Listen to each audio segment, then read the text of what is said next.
That is to say, my God, why hast thou forsaken me? Written by Katrinasis and read by Mothman's Effigy, Morning Mothman.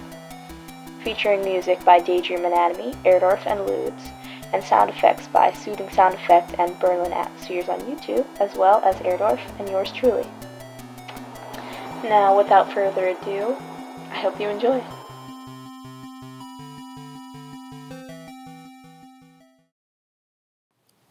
Chapter 1. Blessed art thou among women. There was a man in her dreams. He was tall and gaunt, nails like claws on bony fingers that wrapped around a steel trident, the metal dyed a deep, bloody brown at the tips. Lisa couldn't see his face through the shadow of his hood. She could hardly see any of him, not with the red robe that draped around his body and pooled at his feet, dragging against the asphalt as he walked forward. Lisa could see the man smile, though, the unnaturally white teeth of a predator, glinting in the dim light of the moon and fire. The man smiled when he saw John. Lisa heard her heart thump loudly in her chest. She tried to move but found herself stuck in place, a fixed camera stuck on the ceiling. It felt like watching a movie, she thought, her eyes wide and unblinking camera lenses. Maybe she was in the air? She couldn't see her body. The night air was cool. The little fires burning in the middle of the road crackled quietly. Lisa was certain that this must be real.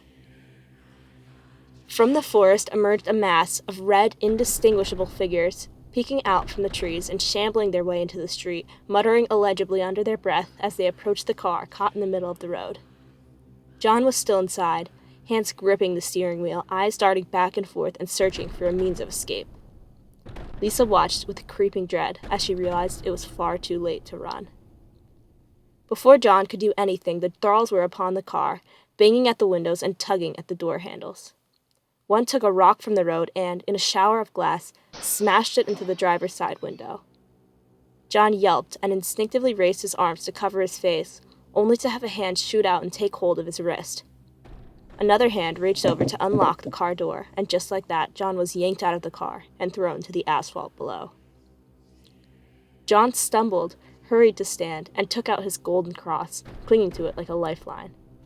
From behind, one of the thralls grabbed his right arm and twisted in an attempt to pry the crucifix from his fingers. Another wrapped their arms around his torso. Another tried to clamp a hand over his mouth.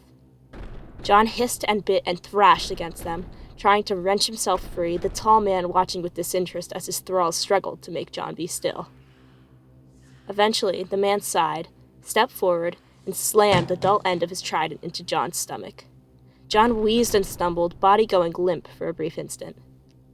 At the opportunity, the thralls pounced, wrapping their arms and hands in nails around John. The crucifix was snatched away and thrown to the side. The sound of it falling echoed in the dark. After a quick, desperate flurry of flailing and biting, they had forced John to a kneeling position and yanked his head up to meet the face of their leader. They were all whispering feverishly to themselves and to John and to each other. He loves you. He loves you. He loves you. The tall man smiled again, sharp teeth peeking out from between his lips and amusement running across his face. John grimaced at the sight, but, glaring, refused to look away. A tremor shook his shoulders. "Hello, please," said the smiling man. It was a voice she knew. It was... Lisa woke. At once she whipped up to a seated position, clutching her bedsheets and breathing heavily, suddenly consumed by the feeling that something was very wrong. Her eyes raced around in the dark, grateful for the tiny ray of yellow light seeped in from a street lamp outside. Her eyes eventually settled on her nightstand, the little digital clock atop it reading 2 a.m. Lisa sighed, running a hand through her hair as the adrenaline of her nightmare wore off. She fell back into her pillow with a dull pomp, closed her eyes, and disappointedly realized she wasn't tired at all anymore. Groaning, Lisa wrapped her blanket around her shoulders and rolled out of bed, flickering on the dingy little lamp on her nightstand. She squinted her eyes at the sudden light and, out of habit, made her way to the tiny jewelry box sitting on her dresser. She pulled out a little silver cross necklace and fumbled with the clasp for a bit, fiddling with the tiny crucifix when she finally got the chain securely around her neck. It made her feel a little better. Satisfied, Lisa left her bedroom and made her way to the kitchenette, swiping a probably clean mug from the cupboard and grabbing a random tea bag from a random box on the counter. She filled the mug with tap water and dropped it in the microwave, watching blankly as the mug turned round and round for 1 minute, 2, 3. Anxiety was still bubbling in her stomach. What a strange dream, Lisa thought, taking the mug out of the microwave and absent-mindedly bobbing the tea bag up and down. It replayed vividly in her mind, each detail unnerving in its sharpness. She thought about John and wondered absent-mindedly if he was doing all right. The letters she had been sending got no response, no matter how many she sent or how overt she was about the heebie-jeebies her neighbors had been giving her as of late. Lisa wondered if John was even reading them. She missed him. She wondered if he missed her. Her thoughts drifted to the tall, smiling man. His voice, where had she heard it before? The question scratched at the back of her mind, and she frustratingly could not seem to arrive at an answer. Lisa suddenly remembered that she was 2 weeks late on rent. She would have to bring that to Gary's office tomorrow. She brought the lukewarm liquid to her lips and thought some more. Probably one of those stress dreams, she reasoned, stemming from her worries about having no money and being recently unemployed and living in an apartment that got more concerning with each passing day. Nothing to dwell on. She would probably forget the entire scene by tomorrow. Here's what her mind told her next. John was going to die. She knew it without a doubt. Lisa pressed her mug down with a loud clunk and turned towards her apartment room door. The sudden crushing certainty was suffocating her. She did not want to be alone anymore. Pulling the blanket tighter around herself, she nabbed her key and stepped into the hallway, dying LED lights buzzing above her. She would go see Tiffany. Tiffany would have her. She was always awake in the dead of the night anyway. Tiffany, of course, was awake. She even had a pot of coffee ready. Tiffany warned.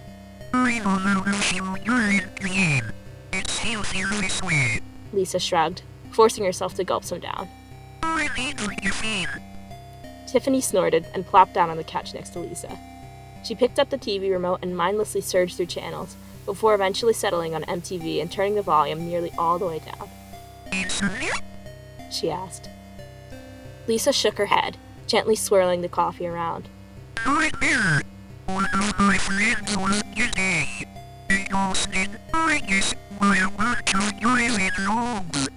Lisa could have sworn that Tiffany's shoulders had gone tense at the words. For a brief instant, her friend's brow furrowed, eyes darting downward and face going tight as if she was suddenly lost in deep confusion. Then just as quickly as it came, the moment passed, and Tiffany was looking back up at her again with a wry, inquisitive smile on her face.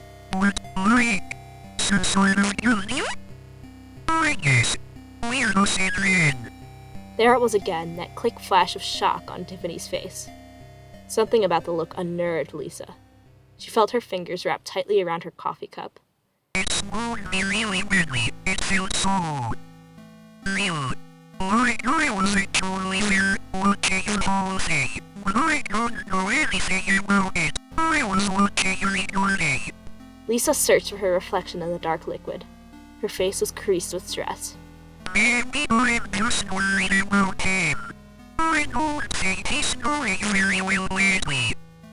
No one's going very well. Tiffany shrugged, reclining into the couch cushions. The tension in her shoulders remained. Most everything you should please. I don't discuss. Lisa groaned and threw her head back, eyes tracing the cracks in the ceiling. Now was not the time to air John's dirty laundry. You know what? It's probably just one of those those nightmare dreams. Maybe it's my punishment for being little drink again. Tiffany spoke with conviction. You won't mind. He always has in it. Lisa let out a nervous half-chuckle. She found Gary to be a decent enough guy, for a landlord at least, and he never really seemed to mind when Lisa gave him checks that she was quite certain would bounce. His concerns always seemed to be elsewhere, on bigger, more important things. She could appreciate that well enough. Something about him still put her off. Tiffany seemed to sense Lisa's discomfort and quickly changed the subject. It's your friend. When was the last time you saw him? Lisa thought about it for a moment. It was a year ago, I think. I went to visit him when he was in the hospital. Was he sick? They said he was. Lisa remembered how much she had hated the hospital. It was cold and numb and white and smelled like disinfectant. She hated how tired John had looked when she finally got to see him, how an orderly had watched him intently the entire time. John had looked at her, very sadly, and said, I didn't kill him. I know. You were the only one who believes me. I know. The TV turned to static for a fraction of a second. Lisa blinked back to reality, glanced to her right, and noticed Tiffany staring at her. She was leaning in just slightly, eyes wide as if desperately trying to parse something from Lisa's figure.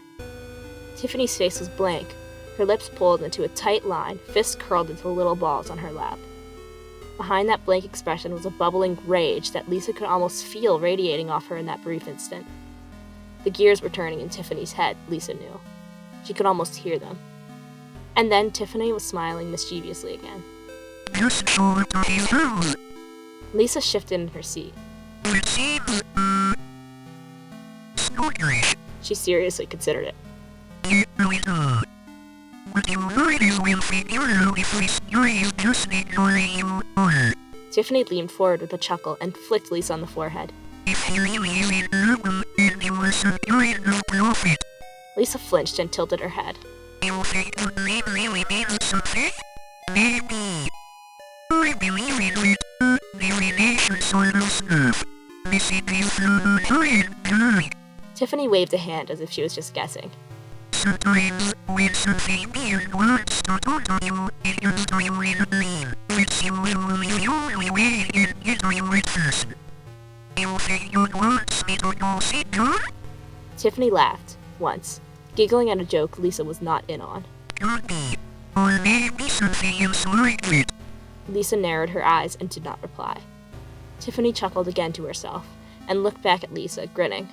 You ladies will go check on him. You were employed. What else do you have to go tomorrow? Lisa could not argue with that, so she sat there quietly and drank her sludge. Tiffany's laugh echoed in her mind. She wondered what was so funny.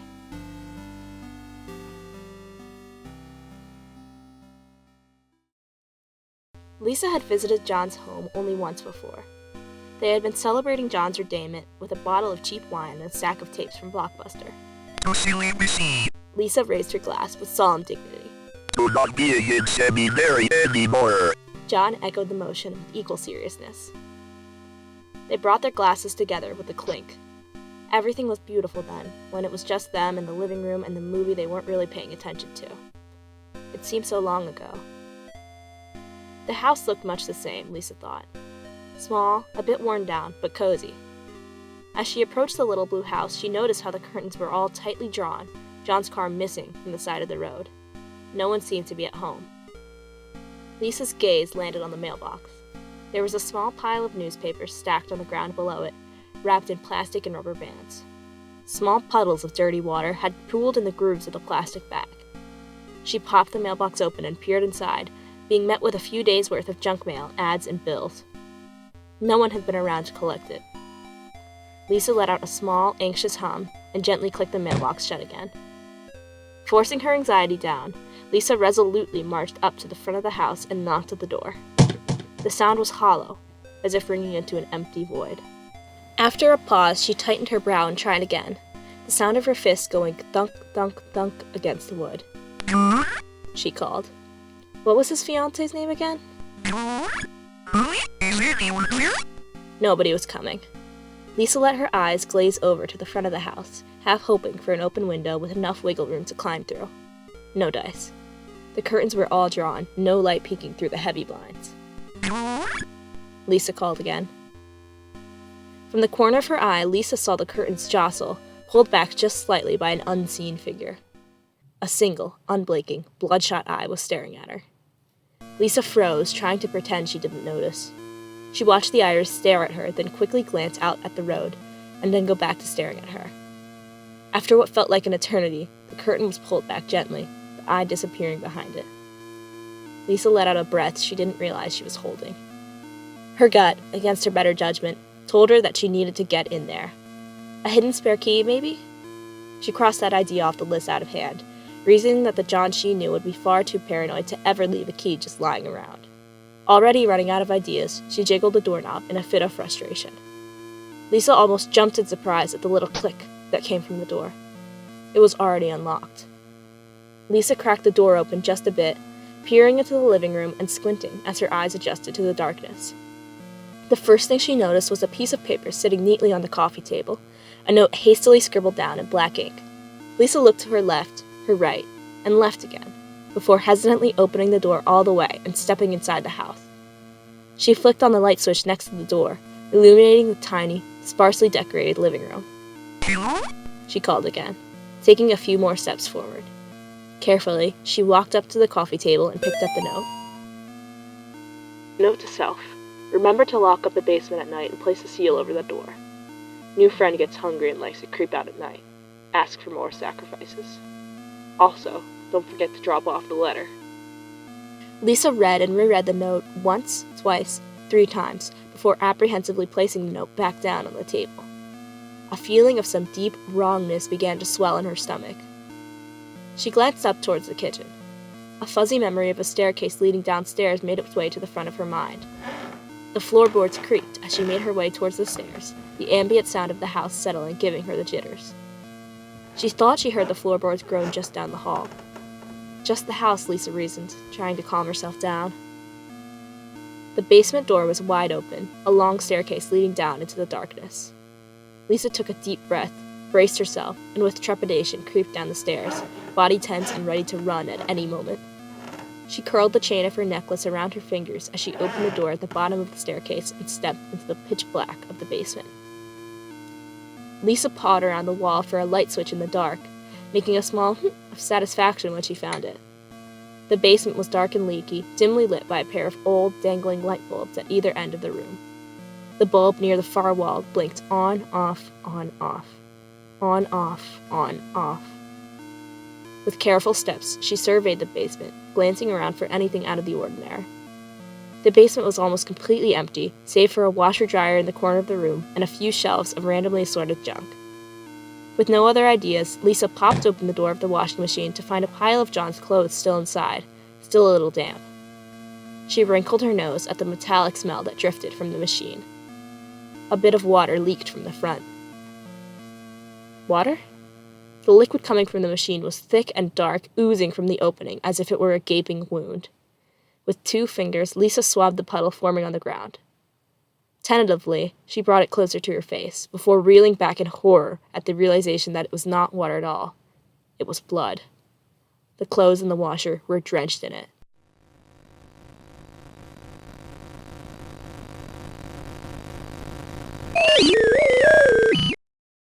Lisa jumped at the sudden voice behind her. Both light bulbs began to rapidly blink, drowning the room in darkness, light, darkness, light. Darkness. Lisa heard a groaning in front of her, a low moan of agony. Light. There was a figure standing at the other end of the room. It was vaguely human-shaped. Its skin was melting off its body. Darkness. The sound of shambling, a low hiss, growing closer. Light. The creature right in front of her face. An eye was dangling from its socket, the other gone entirely. Its mouth had caved in from rot. Little maggots wriggled through the holes in its eyes and its mouth and its ears. Lisa shrieked and ran back towards the basement door, throwing herself against it and desperately grabbing for the doorknob.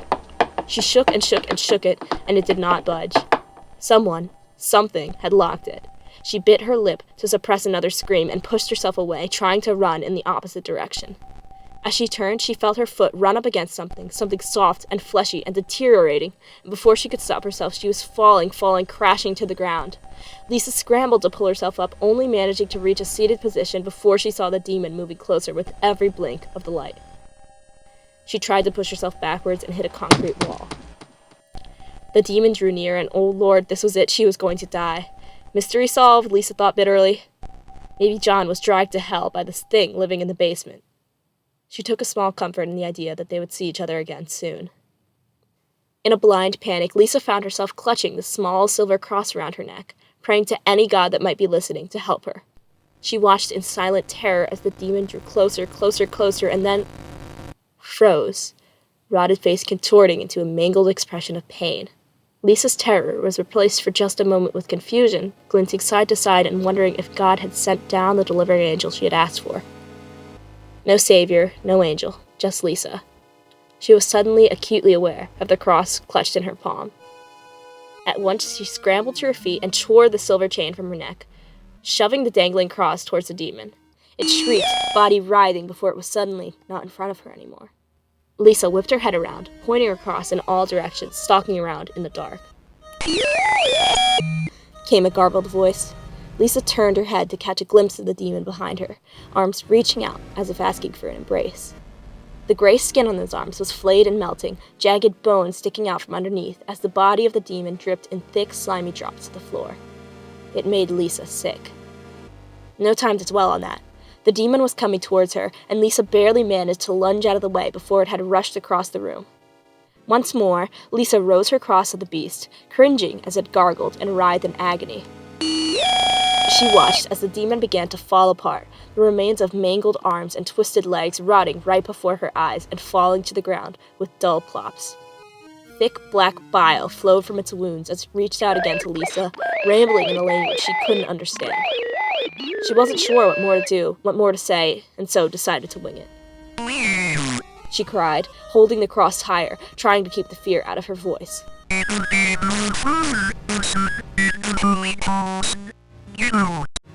The demon screeched again, its body almost completely turned to nothing but sludge. It looked at Lisa one last time, reaching out those rotting, melting arms again, and screamed. Lisa blinked, and it was gone. A splatter of blood remained just below where it had been hovering, wet and fresh. Lisa stood frozen for a long, long time, trying simultaneously to catch her breath and figure out what in God's name just happened to her. Finally, pensively, she approached the splatter of blood, eyes darting around and half sure that this was some sort of trick. Coming closer, she noticed that a crumpled-up piece of paper had appeared on the ground a few feet away, as if the demon had been holding on to it. She leaned down to pick it up, fingers brushing the bloodied floor. The paper was crumpled and torn at the edges, ink smeared with blood, but still readable. Brothers and sisters, praise the unspeakable, for he has delivered us another vessel. Give thanks every day for his marvelous works and the blessings that he has granted us. Such is the will of the unspeakable. Do not lose faith, for the impure man shall defend the work of his so-called Lord and take on the second death. All will proceed according to the original plan, and the day of our exhalation will soon be upon us. Continue to pray and take your pills. Remember to attend your weekly meetings. The rest of the page was illegible, the ink runny and smudged. The letter was complete nonsense to Lisa, yet she still felt a deep horror grow in her as she read the words. There was that horrible, undoubtable thought again. John was going to die. Lisa, still a bit shaky, creeped back down the stairs, wandering back into the living room and finally allowing herself to let out a deep exhale. She rubbed her eyes and temples and briefly wondered if she was hallucinating. Maybe she should have tried to fall back asleep last night. Groaning, Lisa let her tired eyes scan the room, not looking for anything in particular. It hit her then that the note on the coffee table was gone. Someone else was in the house with her. Lisa immediately tensed again, a bolt of adrenaline running through her veins. Her head whipped around, a hand gripping her necklace, searching desperately for any other sign of the servants. The house was quiet, unnaturally so. A man was racing towards her. He came at Lisa from John's bedroom, eyes frenzied like a rabid animal and hands clutching a pair of scissors. His lips were pulled into an unnaturally wide, pearly grin, as if someone was constantly pulling his cheeks back. Lisa gasped, ducking to the right and only barely missing the blade aimed at her chest. The man stepped back, blocking the front door, and with nowhere else to go, Lisa took off down the hallway towards the bedroom. She looked back to find the man close behind, scissors raised again, getting closer with every moment. As the blade came down again, Lisa threw herself to the side. Her breath hitched as she felt a small gust of air next to her from the swing of the blade. Lisa hit the wall hard, dazed for a microsecond before realizing that she was leaning against a door covered in wooden crosses. As soon as she realized this, the man was coming at her again, poised to strike. Without time to think, Lisa grabbed a cross from the wall behind her and hit the man across the face with it as hard as she could. She heard a crack. The feeling of wood against bone was almost satisfying. The man reeled backwards, and immediately Lisa bolted, running as fast as her legs could carry her towards the front door. The man shouted something again that Lisa didn't bother to pay attention to as she threw open the front door and slammed it shut behind her, taking off down the road and praying that the man would not follow. Only when she was far down the street did she realize she was still gripping the crucifix, splinters of wood digging into her hand. Lisa looked back only once as she ran down the sidewalk and away from the house. From a distance, she saw the man peeking out at her through the curtains, that wide, white smile still on his face. He waved at her and laughed, giggling at a joke Lisa was not in on. She wondered what was so funny.